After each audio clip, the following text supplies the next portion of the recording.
নমস্কার, আমি অর্ণব। আজকের একটা গল্প নিয়ে আমি চলে এসেছি। আজকের গল্প হলো আমাদের জনপ্রিয় বিভূতিভূষণ বন্দ্যোপাধ্যায়ের কলমে মায়া। ধীরে রে না। 2 বছর আগের কথা বলি। এখনো অল্প অল্প যেন মনে পড়ে, সব ভুল হয়ে যায়। কি করে এলাম এখানে?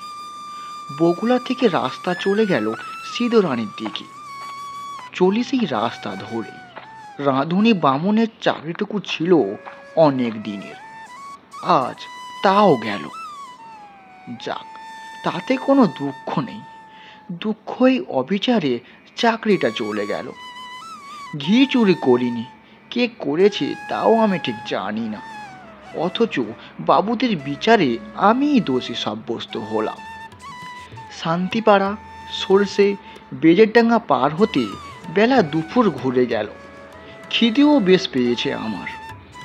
জোয়ান বয়স, হাতে সামান্য কিছু পয়সা থাকলেও খাবার দোকান এ পর্যন্ত এসব অজপাড়া গায়ে চোখে পড়ল না। রাস্তায় এক জায়গায় ভারী চমৎকার একটা পুকুর। স্নান করতে আমি চিরকালই ভালোবাসি।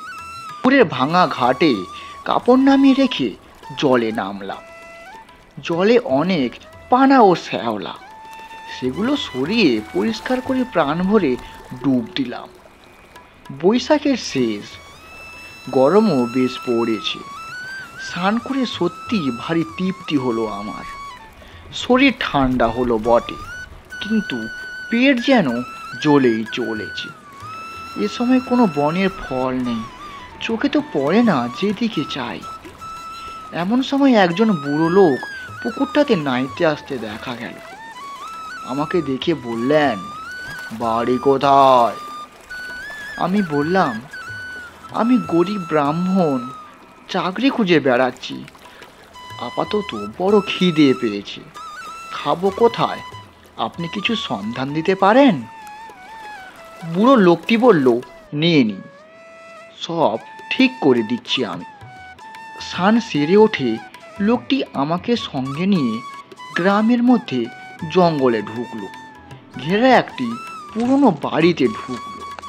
বললে, আমার নাম নিবারণ চক্রবর্তী, এ বাড়ি আমার, কিন্তু এখানে আমি থাকি নে। কলকাতায় আমার ছেলেরা ব্যবসা করে, শ্যামবাজারে ওদের বড় ব্যবসা।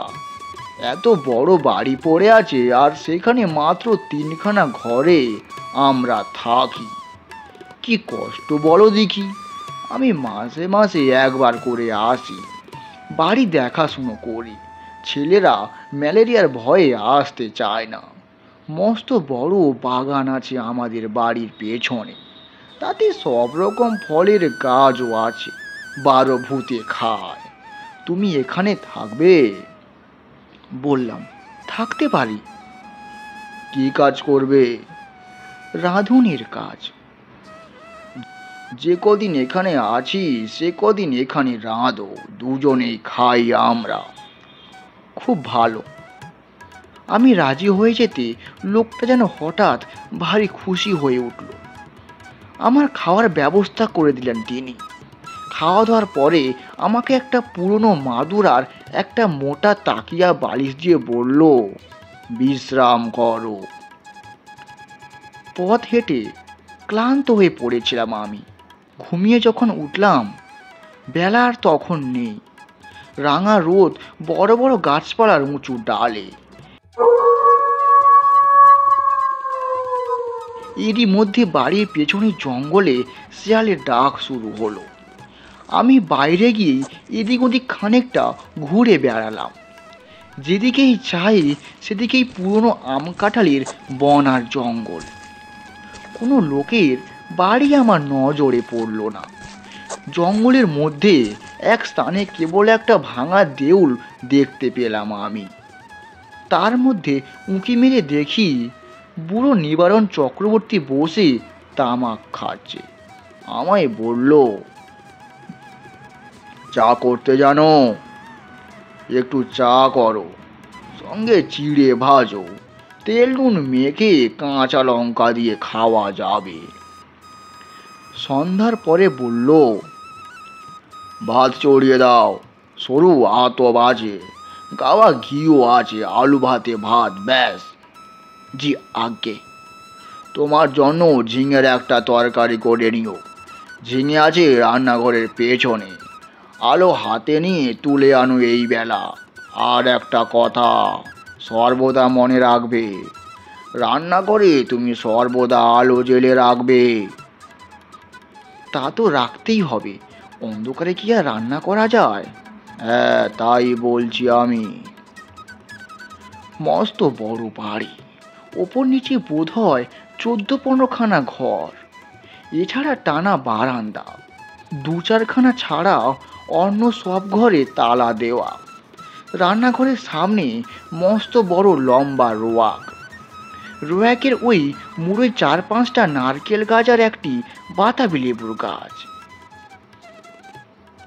ঝিঙে তুলতে হলে এই লম্বা রোয়াকের ও মুড়োয় গিয়ে আমাকে উঠানে নামতে হবে, তারপরে ঘুরে রান্নাঘরের পেছনের দিকে যেতে হবে।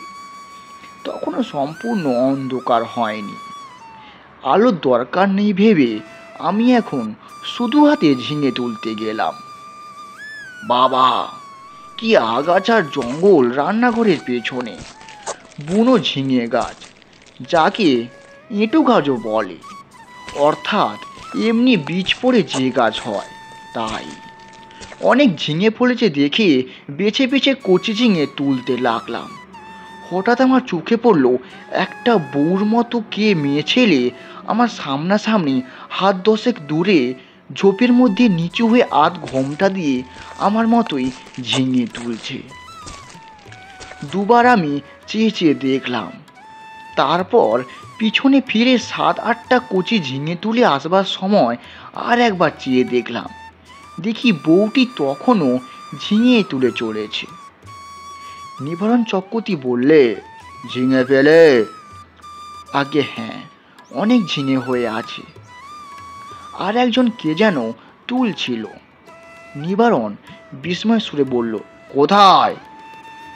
ওই রান্নাঘরের পেছনে, বেশি জঙ্গলের দিকটায়। পুরুষ মানুষ নাকি? না, একটা বউ। নিবারণ চক্রবর্তীর মুখ কেমন একটা হয়ে গেল। বললে, কোথায় বউ? চলো তো দেখি। আমি তাকে সঙ্গে করে রান্নাঘরের পেছনে দেখতে গিয়ে দেখি কিছুই না। নিবারণ বললে, কই বউ? ওই তো ওখানেই ছিল, ওই ঝোপটার কাছে। হ্যাঁ, যত সব, চলো চলো, দিন দুপুরে বউ দেখলে অমনি। আমি একটু আশ্চর্য হলাম, যদি একজন পাড়াগাঁয়ের বৌজি দুটো জঙ্গলি ঝিঙে তুলতে এসেই থাকে, তাতে এত খাপ্পা হবার কি আছে ভেবে পাইনে। তাছাড়া আজ নয় উনি এখানে আছেন, কাল যখন কলকাতায় চলে যাবেন তখন বুনো ঝিঙে কি চৌকি দেবে? রাতে খাওয়া দাওয়ার পর চক্রবর্তী বুড়ো আবার সেই ঝিঙে চুরির কথা তুলল। বললে, আলো নিয়ে যাওনি কেন ঝিঙে তুলতে? তোমায় আমি আলো হাতে নিয়ে যেতে বলেছিলাম, মনে আছে? কেন তা যাওনি শুনি? আমি কথাটা বুঝলাম না। তাতে কি দোষ হলো? বুড়োটা খিটখিটে ধরনের, বিনা আলোতেই যখন সব আমি দেখতে পাচ্ছি, এমনি কি ঝিঙে চুরি করা বউকে পর্যন্ত তখন আলো না নিয়ে কি দোষ করেছি সেটা ঠিক বুঝে উঠতে পারলাম না। বুড়ো বললে, না না না, সন্ধ্যার পর সর্বদা আলো কাছে রাখবে। কেন? তাই বলছি, তোমার বয়স কত? ওই 37-38 হবে। অনেক কম বয়স আমাদের চেয়ে। আমার 63। যা বলি কান পেতে শোনো। আগে আগে নিশ্চয়ই শুনবো, নিশ্চয়ই শুনবো। রাতে শুয়ে আছি, ওপারের ঘরে কিসে যেন খটখট শব্দ শুনে ঘুমটা ভেঙে গেল আমার। জিনিসপত্র টানাটানির শব্দ, কে বা কারা যেন বাক্স বিছানা এখান থেকে ওখানে সরাচ্ছে, ভারী জিনিস সরাচ্ছে। বুড়ো সকালে চলে যাবে কলকাতায়, তাই বোধহয় জিনিসপত্র গোছাচ্ছে। কিন্তু এত রাতে? বাবা, কি ব্যতিগ্রস্ত মানুষ রে বাবা। সকালে উঠে বুড়োকে বলতে বুড়ো অবাক হয়ে গেল। আমি? হ্যাঁ, অনেক রাতে। ও হ্যাঁ, না ঠিক, আমাকে বললেই হতো, আমি গুছিয়ে দিতাম। চক্রবর্তী বুড়ো আর কিছু না বলে চুপ করে গেল। বেলা 9টার মধ্যে আমি ভাত, ডাল আর ঝিঙে ভাজা রান্না করলাম। খেয়ে দিয়ে পোটলা বেঁধে সে রওনা হলো কলকাতার উদ্দেশ্যে।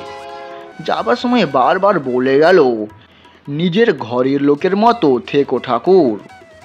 পেয়ারা আছে, আম কাঁঠাল আছে, উৎকৃষ্ট পেঁপেও আছে, তরি তরকারি পোতা। আমার খাস জমি পড়ে আছে 3 বিঘে, ভদ্রাসন হলো 1.5 বিঘের ওপর। লোকভাবী জঙ্গল হয়ে আছে। খাটো তরকারি উৎপন্ন করো, খাও, বেচো, তোমার নিজের বাড়ি ভেবো, দেখাশুনো করো, থাকো, ভাবনা নেই। আর একটা কথা। কি? চক্রবর্তী বুড়ো অকারণে সুর খাটো করে বলল, কত লোক ভাঙচি দেবে, কারোর কথা শুনো না যেন। বাড়ি দেখাশুনো যেমন করবে, নিজের মতো থাকবে, কোনো কথায় কান দেবে না। ছেল ফল ফুলরি তুমি খাবে, 2টো ঘর খোলা রইল তোমার জন্য। বুড়োটা চলে গেল, আমাকে যেন আকাশে তুলে দিয়ে গেল। আরে, এত বড় বাড়ির বড় বড় 2খানা ঘর আমার ব্যবহারের জন্য রয়েছে, তাছাড়া বারান্দা, রান্নাঘর, রোয়াক তো আছে। বাড়িতে পাতকুয়ো, জলের কষ্ট নেই। 10 টাকা আগাম দিয়ে গিয়েছে বুড়ো। প্রায় আতমনেক সরু আতপ চালও আছে। গাছ ভরা আম কাঁঠাল। এ যেন ভগবানের দান আকাশ থেকে পড়লো হঠাৎ। রেণু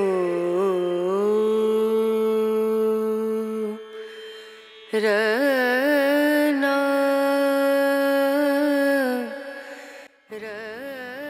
বিকালের দিকে তেল নুন কিনবো বলে মুদির দোকান খুঁজতে বেরোলাম। বাপরে, কি ঘন জঙ্গল গাখানার ভিতরে। আর এদের যেখানে বাড়ি তার ত্রিসীমানায় কোনো লোকালয় নেই।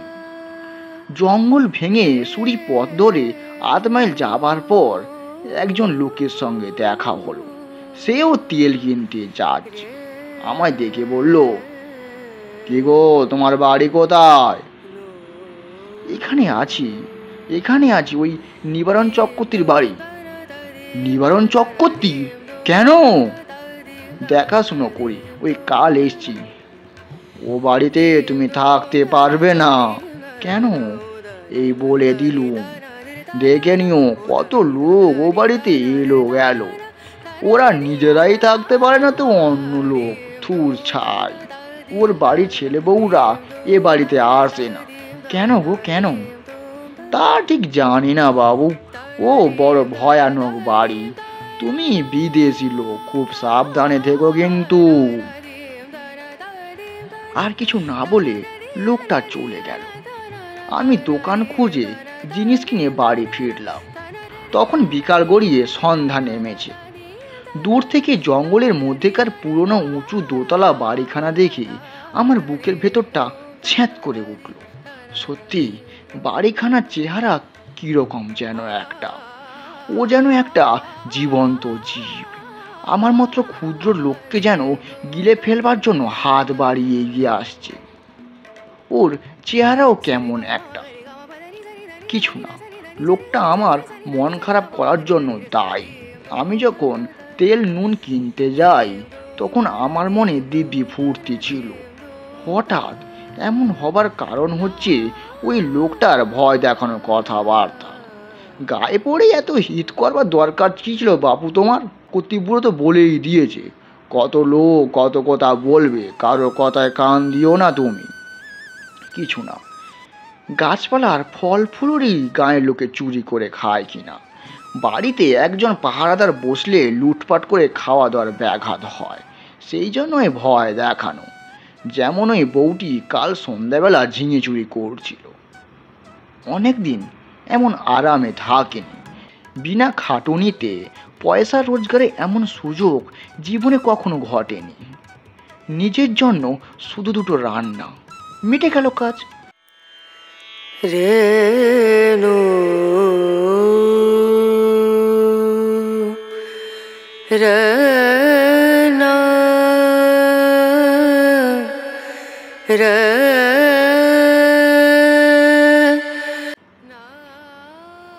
গল্পটি ভালো লাগলে একটা লাইক, একটা কমেন্ট এবং শেয়ার করতে ভুলবেন না। এবং এরকম আরও নতুন গল্প শোনার জন্য আমার চ্যানেলটি সাবস্ক্রাইব করে আমাদের পাশে থাকুন। ধন্যবাদ। আর গল্পটা কোথা থেকে দেখছেন তা নিশ্চয়ই কমেন্ট করে জানাবেন। আর আপনাদের সঙ্গে যদি কোনোদিন এরকম ঘটে থাকে তো সেটাও লিখে জানাবেন। আমি আপনার ঘটনাটা আমাদের দর্শকদের সামনে তুলে ধরব। ধন্যবাদ। রে